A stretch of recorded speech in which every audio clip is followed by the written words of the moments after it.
तो हेलो दोस्तों, मैं हूं आपका दोस्त और होस्ट सुनील और आप सुन रहे हैं सुनील हॉरर स्टोरी। कहानी को देखने से ज़्यादा सुनने में मज़ा आता है, तो अपने हेडफोन लगा लिए। आज की कहानी आपको एक नहीं, दो नहीं, बल्कि तीन नहीं, चार सुनाएंगे। चार छोटी डरावनी कहानियाँ। दोस्तों ये छोटी छोटी शॉर्ट्स हैं। तो दोस्तों कहानी को बिना देरी के शुरू करते हैं। आप चैनल को सब्सक्राइब कर लें और अगर आपको कहानी अच्छी लगे तो आप लाइक कर देना।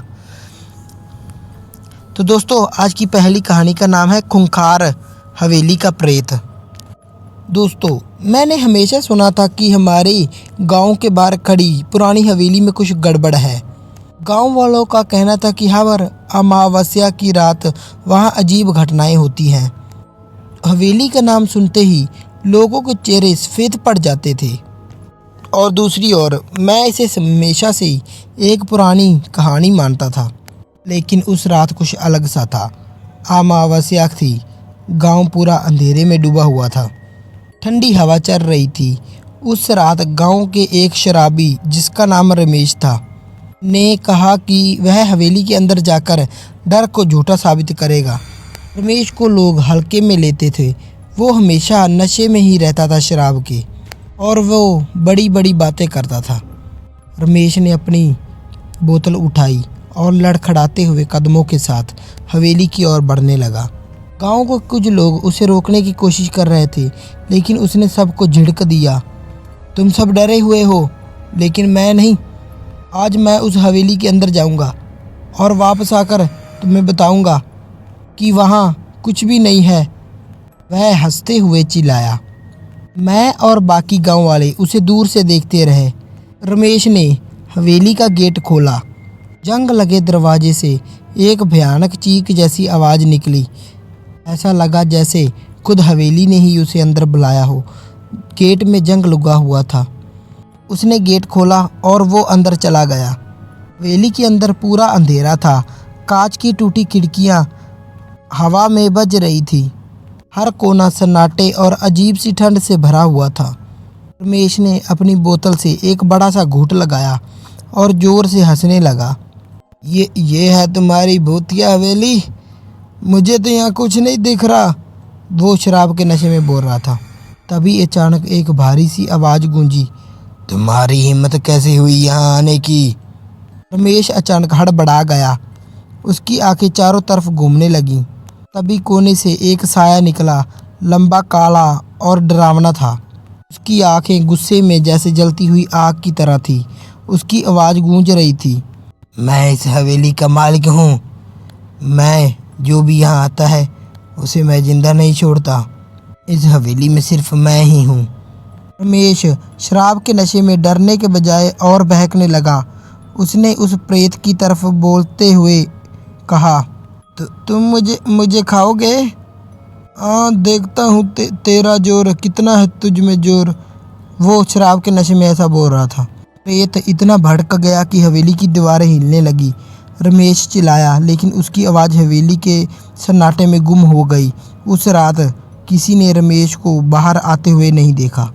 अगले दिन गांव वाले रमेश को ढूंढने के लिए हवेली के पास पहुंचे। दरवाज़ा खुला था। सब डरे हुए थे। कोई भी अंदर जाने की हिम्मत नहीं कर रहा था। गेट के पास रमेश की टूटी हुई शराब की बोतल पड़ी थी, लेकिन रमेश का कोई नामो निशान भी नहीं था। कुछ गांव वालों ने कहा कि प्रेत की ये हवेली एक पुरानी इतिहास का गवाह है। हवेली का मालिक एक पश्चिमी व्यापारी था, जिसने लालच और धोखे से गांव वालों की ज़मीन छीन ली थी। लेकिन जब गांव वालों को पता चला तो पूरे गांव वालों ने उस हवेली पर हमला कर दिया और उसके सामने ही उसको और उसके परिवार को जला दिया गया। कहते हैं कि मरते टाइम उसने कसम खाई थी कि वह अपनी हवेली के अंदर लौटेगा और हर घुसपैठिए को सज़ा देगा। और दूसरी ओर रमेश का क्या हुआ ये कोई नहीं जानता, लेकिन उस दिन के बाद गांव के लोग हवेली के करीब जाने से भी डरते हैं। मैं बस इतना जानता हूँ कि रमेश ने उस रात कुछ ऐसा किया जो उसे नहीं करना चाहिए था, और अब वो हवेली की काली साया बन गया है। तो दोस्तों कहानी को शुरू करते हैं। दूसरी कहानी का नाम है हाईवे की चुड़ैल का खौफ। ये एक ऐसी चुड़ैल की कहानी है जो सुनसान हाईवे पर चलते हुए गाड़ियों से लिफ्ट मांगती है। जो उसे लिफ्ट देता है उसकी मौत तो पक्की। मैं और मेरा परिवार एक लंबी यात्रा पर जा रहे थे। ये रात का वक्त था और हम एक सुनसान हाईवे पर गाड़ी चला रहे थे। दूर दूर तक आसपास कोई भी गाड़ी नज़र नहीं आ रही थी, सिर्फ हमारी गाड़ी और घना अंधेरा था। सड़क के दोनों तरफ घने पेड़ और झाड़ियाँ थी। सच बताऊं तो हमें डर तो नहीं लग रहा था, लेकिन माहौल कुछ अजीब सा था। गाड़ी के अंदर हम सब चुप बैठे थे। बस गाड़ी के इंजन की आवाज़ और बार की खामोशी की आवाज़ सुनाई दे रही थी। तभी अचानक सड़क के किनारे एक महिला खड़ी हमें नज़र आई। वह हमें देखकर हाथ उठाकर रोकने का इशारा करने लगी। उसकी सूरत कुछ अजीब सी थी। मैं समझ नहीं पा रहा था कि उसे कैसे नज़रअंदाज करूं। मैंने गाड़ी रोकी और वह महिला हमारी तरफ बढ़ने लगी। उसकी चाल में कुछ अलग सा था, जैसे वह किसी और ही दुनिया से हो। उसकी आंखों में एक अजीब सी चमक थी और उसके चेहरे पर कुछ गहरे काले धब्बों के जैसे निशान थे। क्या आप मुझे लिफ्ट दे सकते हैं? उसने खौफनाक आवाज़ में कहा। माँ और पापा भी चुप थे। शायद वो समझ नहीं पा रहे थे कि क्या करें।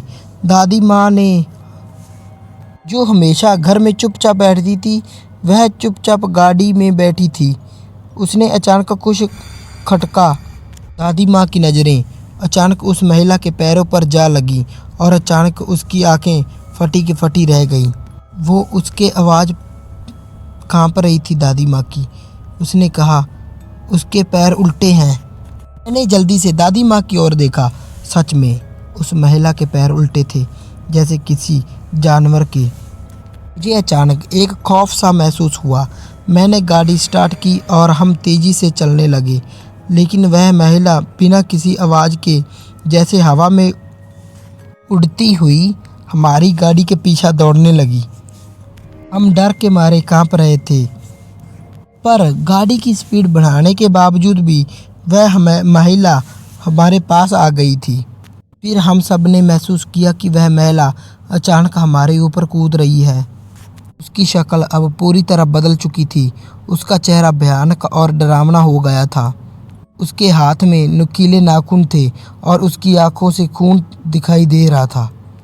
गाड़ी की छत पर वो ज़ोर ज़ोर से खटखटा रही थी, जैसे वो किसी शिकार को अपनी चपेट में लेने का इंतज़ार कर रही हो। मैं डर के मारे गाड़ी को और तेज़ चला रहा था, लेकिन वो महिला हमारे पीछे ही पड़ी थी और वो किसी भी हाल में हमारा पीछा छोड़ने वाली नहीं थी। मैं घबराया हुआ था। दादी माँ की वो बात बार बार मेरे दिमाग में घूम रही थी। उसके पैर उल्टे हैं। यही बात मेरी जान बचाने वाली थी। रास्ता में एक मोड़ आया और जैसे ही हम उस मोड़ की ओर मुड़े, हम सबको लगा कि वह महिला अब दूसरी बार कभी नहीं मिलेगी या हमसे दूर जा चुकी थी। लेकिन जैसे ही गाड़ी उस मोड़ के किनारे पहुंची, हमारी आंखों के सामने सीधे महिला फिर से खड़ी थी। अब वो बिल्कुल पूरी तरह हमारे सामने थी। हम डर के मारे कांप रहे थे, लेकिन तभी अचानक सड़क के अंत में एक लाइट दिखी। हम वो रास्ता पकड़ते हुए तेज़ी से वहाँ पहुँचे और जैसे ही हाईवे ख़त्म हुआ, वह महिला या चुड़ैल गायब हो चुकी थी। हम सब का दिल अब भी धड़क रहा था, लेकिन हम सब बच गए थे। वो रात कभी नहीं भूल सकते। हम समझ गए थे कि उस सुनसान हाईवे की चुड़ैल टकराव कितना खतरनाक हो सकता है।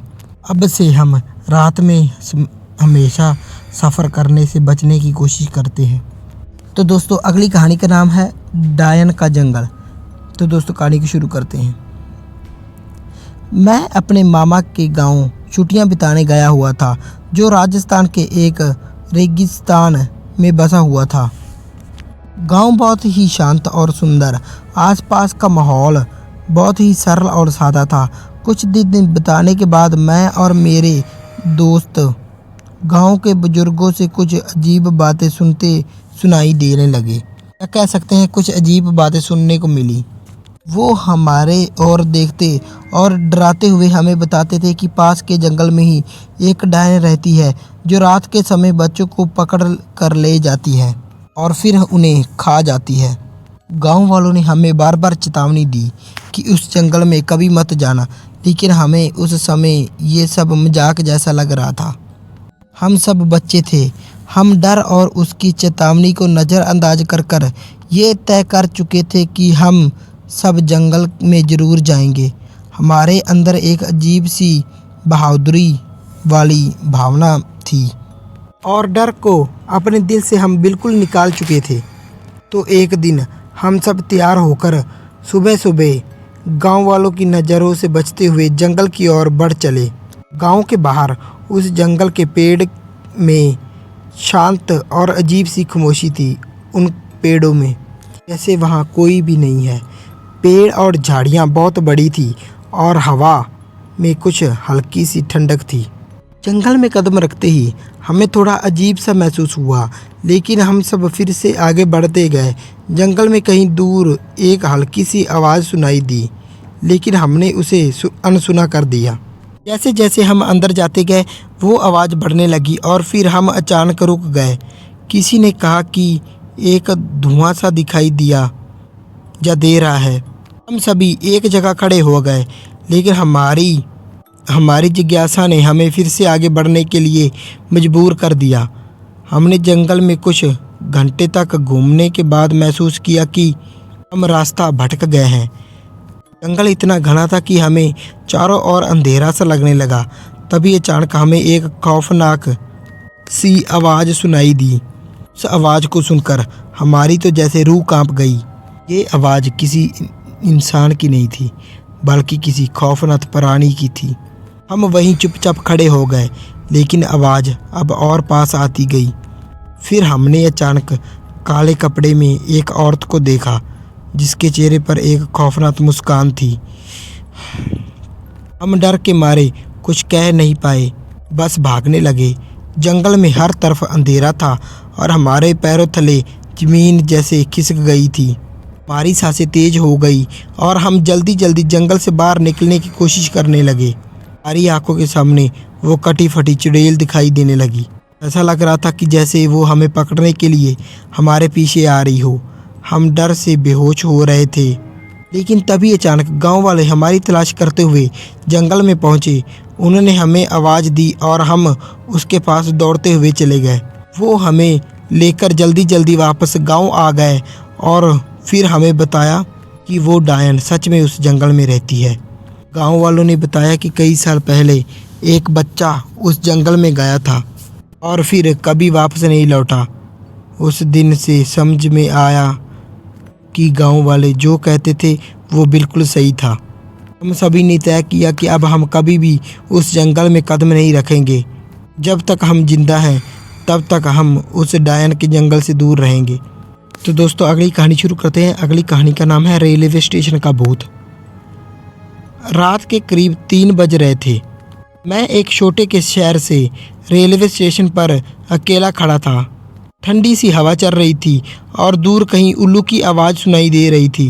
प्लेटफॉर्म पर कोई भी नहीं था, बस एक पुराना बल्ब धीमी रोशनी में टिमटिमा रहा था। मेरी ट्रेन आने में अभी भी आधा घंटा बाकी था। मैंने अपनी घड़ी देखी और पास की बेंच पर बैठ गया।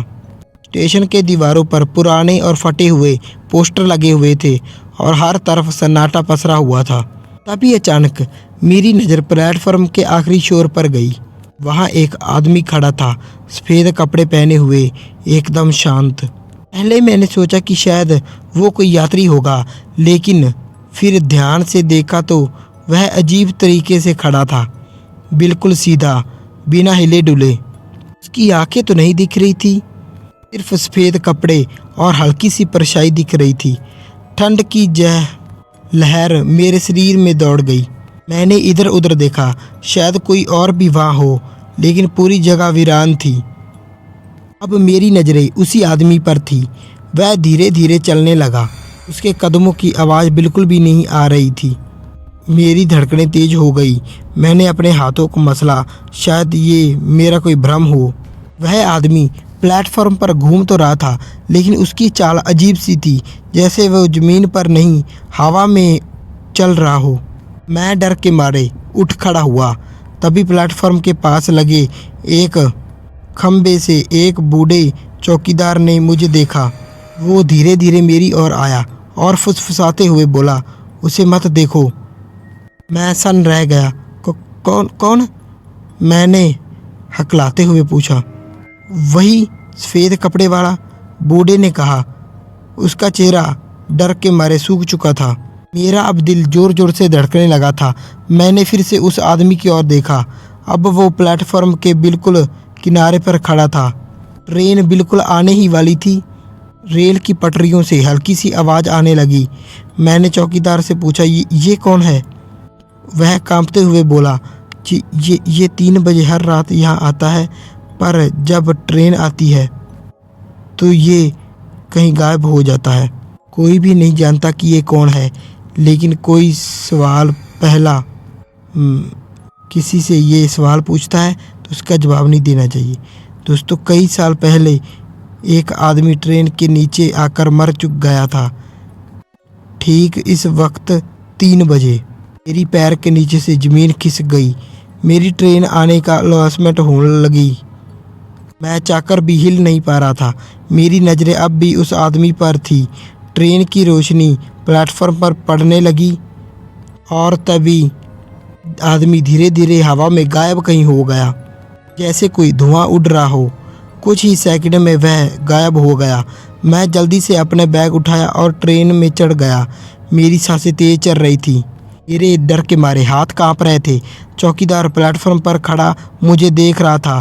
ट्रेन चल पड़ी थी, लेकिन मेरा दिमाग अब भी उसी सफ़ेद कपड़े वाले आदमी के बारे में सोच रहा था।